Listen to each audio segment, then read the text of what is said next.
the story though. Farmers are living in fear in Karige in the Eastern Cape. It follows a series of service delivery protests near their farms 2 weeks ago.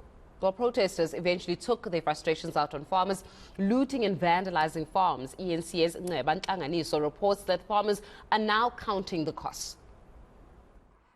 This stretch of road becomes a hotspot during service delivery protests here in Karige. Several road users have become victims of violence during such protest actions, and most affected are members of the farming community.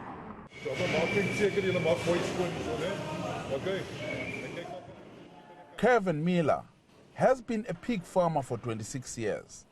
He says since these protests began last year, they have affected his business. And things got worse 2 weeks ago when protesters cut electricity poles transmitting power to the farming community. So I lost about 230,000 rand stock, which was in my cold rooms and my freezer rooms.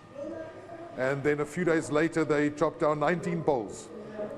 And I had to make a plan. I had to buy a generator, which cost me 230,000 rand with the installation. And yeah, business is terrible while this happens because you can't get onto the roads. Themba Nkohla is chairperson of Rocklands Farmers Association. He says farmers are not the enemy. Nkohla says one protest action cost his previous farm. Before I actually moved to this farm, I had a farm very close to KwaNobuhle. So at some point, I didn't have no one in the farm when there was a strike. So the people not only were striking on the road, they had a strike. Some went into my farm. They took the borehole pump and stripped the property of every cable.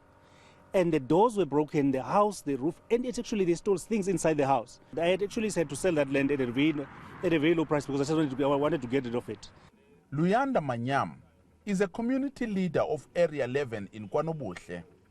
He says service delivery protest was about allocation of plots, water and electricity in their area. He says community members cut the power lines to draw attention to the municipality. No, the reason sibe kanti sifikela la klondo sifuna ukuthi injury one injury all. That's why sibe sithatha i-decision enjalo siyi community. And siphinde sibe nalanto ithi xa kubuyiswa ipolls zombane eziyaziya kumafama noko into yama kuwo xa kupenika wona kumeya umeya ngakhawuleza ulungiselela thina. The Nelson Mandela Bay municipality has condemned the destruction of property and is engaging the community. Meanwhile, power has been restored to some parts of Rocklands. Nceba Ntlanganiso, Karige, Eastern Cape.